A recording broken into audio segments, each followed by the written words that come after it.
Hi, this is Mike Levine, U.S. editor of Audiofanzine, and we're here at Ocean Way Studios. We're going to get a tour of the studio, check out all the gear, and I'm really looking forward to it, so let's get going.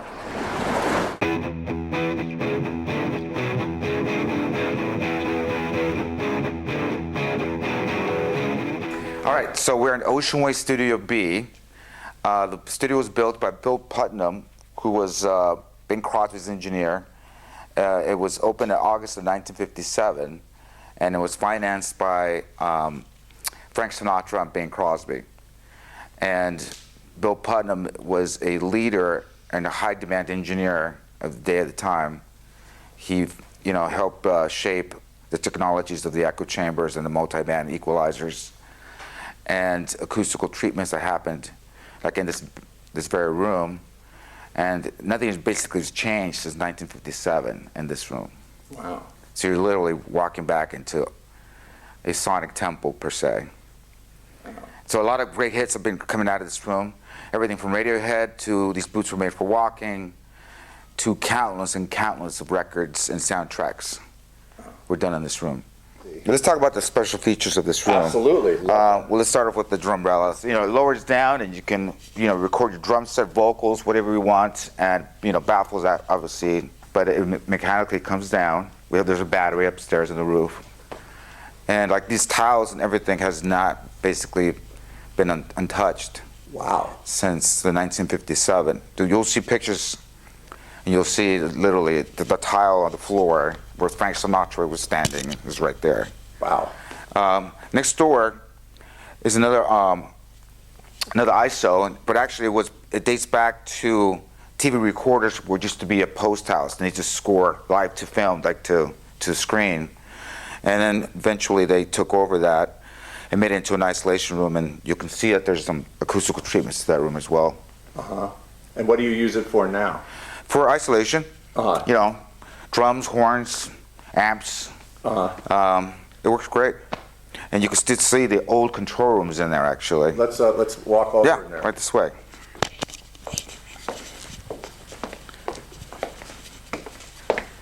So be it like an orchestra will be here, or horns, whatever. There'll be a screen that came down here, and you'll see the projectors were up there. And then there would be the control room, so they would record directly to film.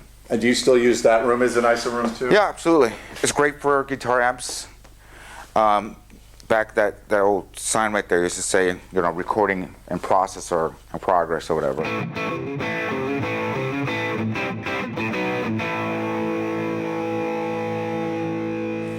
What type of a session are you set up for here? Today I'm just doing some overdubs. We're doing some piano, B3, bass with the wonderful Nathan East. Oh, man. I know, right? And then we're going to do some vocals. Uh-huh. And I noticed on the, let's walk over to the vocal mics for a sec.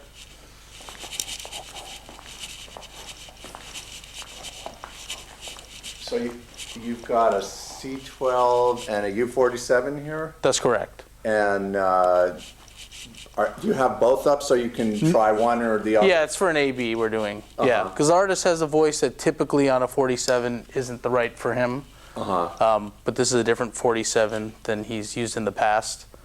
So we're going to hear, which one complements his voice a little better. And otherwise, you have the C12 just as a comparison, or? That's the one I think we're going to end up with him, that I've heard him on. Okay. But this is the 47 I've been using with Brian Wilson, so I want to just kind of hear with my chain how that sounds on him. I see. And then let's talk about the piano setup here. Okay. So you have how many mics? A stereo pair? And a rear. Yeah, this isn't my typical piano miking setup. But on this project, the original piano was done by Mick Gazowski. So I'm keeping with the miking that he did. I see. Most of the time, I'll just use a stereo pair of C12As, just more simple for certain things. But for this, he wants the control.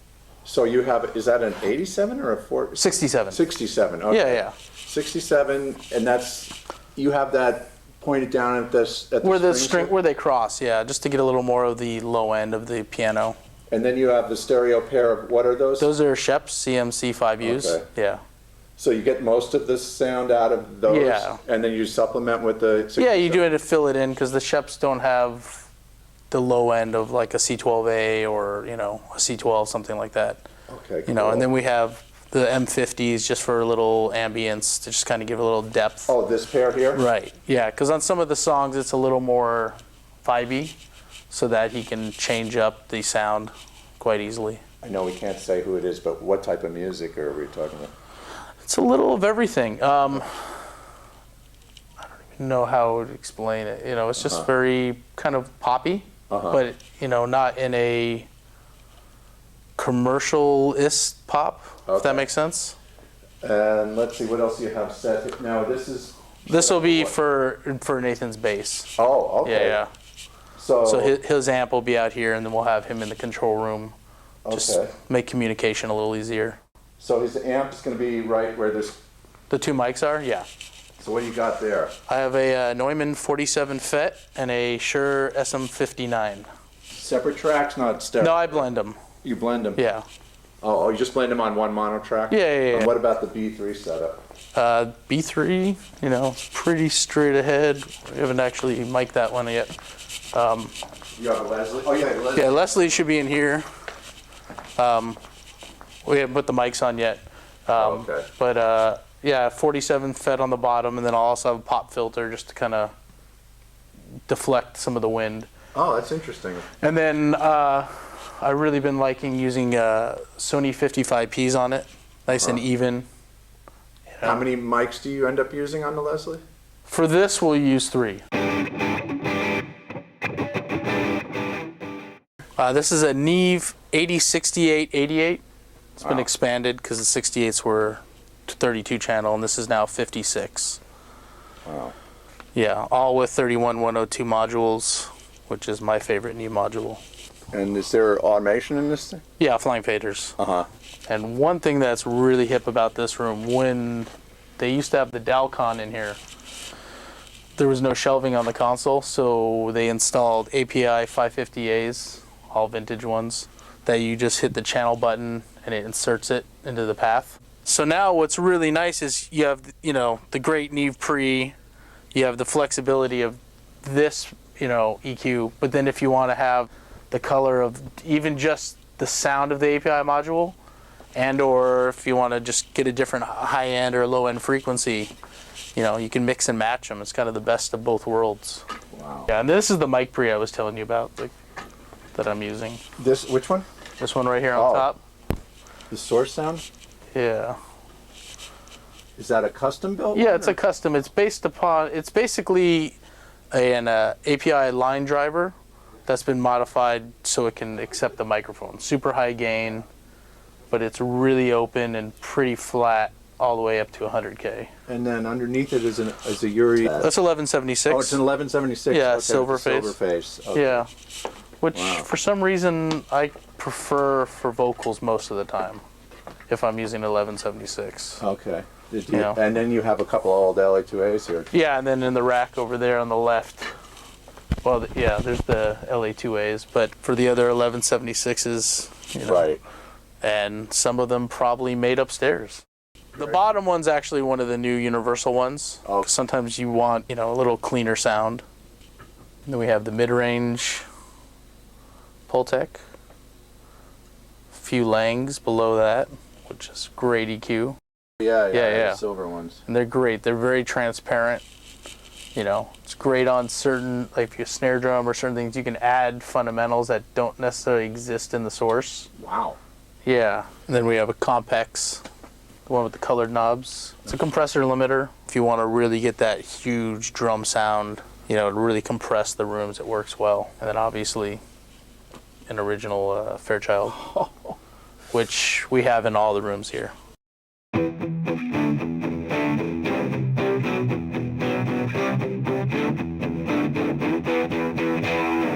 Okay. Control room, Studio A. Let's turn those on. ATR 124.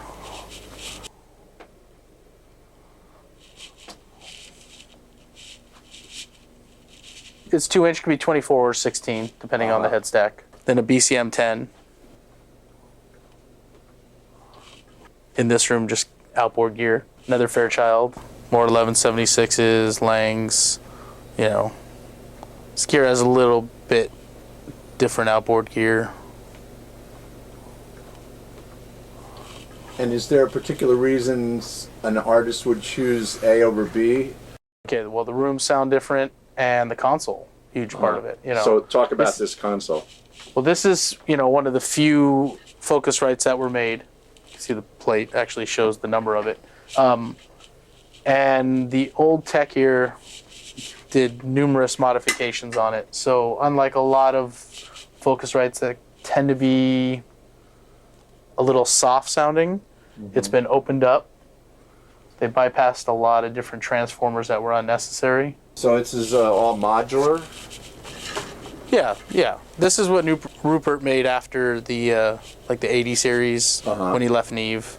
Wow. Yeah. But for acoustic instruments, it's just amazing sounding. Because of the mic pre's, or The mic pre's, just the way the console blends things. I mean, recording. I mean, I would say now these pre's sound very like a crossbreed of an API and a Neve without the low end bump of a Neve. You know, very open and warm, but still clear. see those NS10s up there? Yeah. And Genelex. Correct. Yeah, all the rooms here have 1032s.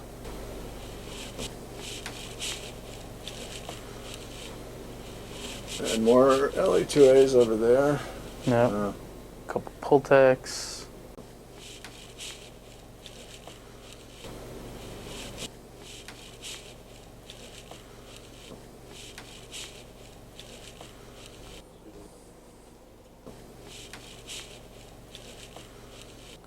Oh wow! Look at the walls here, man.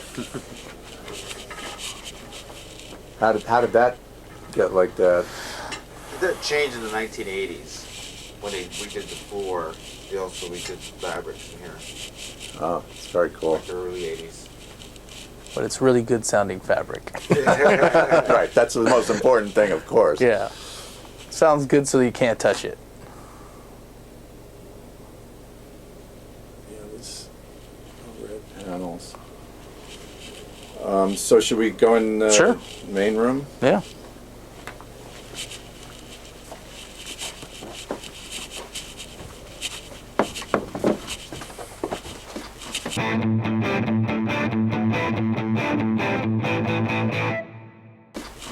This is actually Frank's room. This is like where Frank did most of his recordings in here. Oh, really? Yeah. Wow. So this is bigger, obviously, than. Yeah. Well, you know, he would record live with an orchestra. Do you do a lot of orchestra sessions? We do. Here still, like for Yeah. film scoring?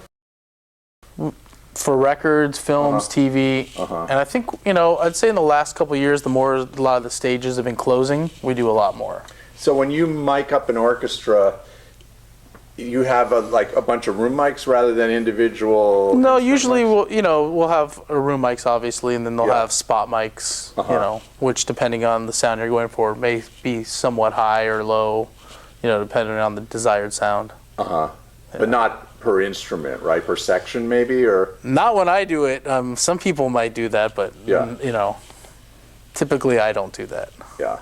And what's the best sounding drum room? Is it B? Because They're different.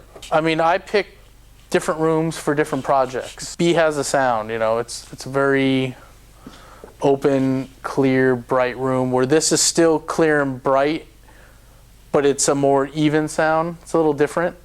Okay. Has this room changed a lot since the days? Yeah, absolutely. Like this treatment is all that got added. The floor got added. And this used to be like this board that was here, but now they added fabric to it. That would happen in the 80s. So B is really the one that's the going back in time room. Yeah, absolutely. Yeah. But Wes did a session with Eric Clapton, and he had like, what, 5 drummers in here? We had 5 drum sets, yeah. We had 5 drummers, 4 guitar players, a bassist, tablas. And it all fit. We did everything in here. And this room also has a really nice large ISO. Yeah. I mean, this is great when we do a lot of the TV stuff, Yeah. so everyone can still have visual, but you can get a little isolation. You know, or if we're doing a rock thing, we'll just build little dog houses for the amps in there. With all this gear and incredible facilities, like what, as an engineer, what are your biggest challenges working in a place like this? Biggest challenges, just really, I think, accommodating the needs of everyone because they're so different. Right. Some people want to stay with the vintage, some people want more modern, and be able to really kind of mix and match them and keep the flow that they're used to working with. You know, Right. if they, you know, they may be working home by themselves, and you know, a lot of people don't work in the big studios all the time. So when they do, they really rely on us to make it happen.